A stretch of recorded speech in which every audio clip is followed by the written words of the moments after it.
বাংলায় একটা কথা আছে, ঠেলার নাম বাবাজি। তো ইরানের সর্বোচ্চ নেতার একটা কথা আমার কাছে খুব ভালো লেগেছে। তিনি বলেছেন কোনো ধরনের আলোচনা টালোচনা হবে না।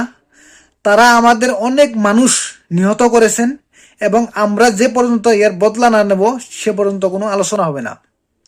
আপনারা সবাই জানেন, ইরানের ঠেলায় এখন ইসরায়েল আমেরিকার হাতে পায়ে ধরছে ইরানের সাথে আলোচনা করতে। রাশিয়ার প্রেসিডেন্ট পুতিনের হাতে পায়ে ধরছে ইরানের সাথে আলোচনা করতে।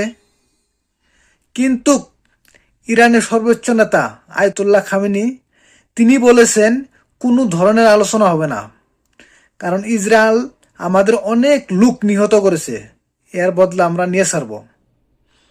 তো ইসরায়েল কখনো ভাবসাল না যে ইরানের তরফ থেকে এত জবরদস্ত রেসপন্স আসবো, এত বড় হামলা করব। কিন্তু এখন ইরানের হামলায় ইসরায়েলের মানুষ কোথায় পলাবে, জায়গা বিরছে পাইতেছে না ভাই। কের বাংকার সাংকার কোনো কিছু বিরছে পায় না। যখন নাকি ইরানের হাইপারসনিক মিসাইল দিয়ে হামলা করে, সে মিসাইল এখানে ইসরায়েলে তেল আবিব জেরুজালিমের শহরগুলায় পড়ে, বিল্ডিং গুনা 10 তলা 20 তলা বিল্ডিং গুনা ভাঙ্গে চুরে খার খার হয়ে যায়, আর মানুষ পলাই না, জায়গা বেরছে পায় না। কত মানুষ যে নিহত হচ্ছে তার খবর নাই। আর এই ঠেলায় পড়ে ইসরায়েলের যে কুখ্যাত নেতা নেতানিয়াহু, সে ডোনাল্ড ট্রাম্পের হাতে পায়ে ধরছে ইরানের সাথে আলোচনা করে যুদ্ধবিরতি করার জন্য। এদিকে ডোনাল্ড ট্রাম্প আবার পুতিন রে ফোন করে নাতে পায়ে ধরতেছে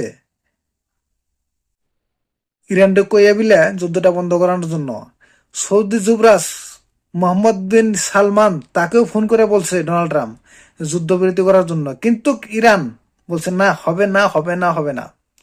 তোমরা যে আমাদের যত মানুষ নিহত করেছো আমরা তার বদলা নিয়ে ছাড়বো।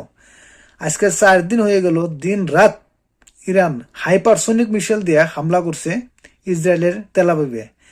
তেলাবিবের কিছু কিছু জায়গা গাজার মতন অবস্থা করে দিছে।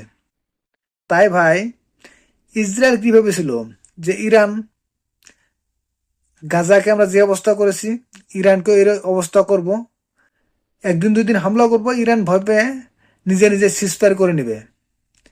কিন্তু ভাই, তুমি ভুল জায়গায় হাত দিছ। এইবার তোমার আর রক্ষা নাই, তুমি পালানোর জায়গা পাবা না। এখন যদি আমেরিকা এগিয়ে না হে, তোমার পলায় না কোনো জায়গা নাই। তোমার আয়রন ডন গুলো কোন সুই লাগছে তার খবর নাই, সব ভাঙ্গা সুটা খারখার করে ফেলাইছে। ইরান হচ্ছে ইরান হচ্ছে মিডল ইস্টের সুপার পাওয়ার। তো ইসরায়েল এবার তোমার খেলা খেলে দিবে ইরান, এটা মনে রাখবা। এবার আর তোমার কোনো পালানোর জায়গা নাই।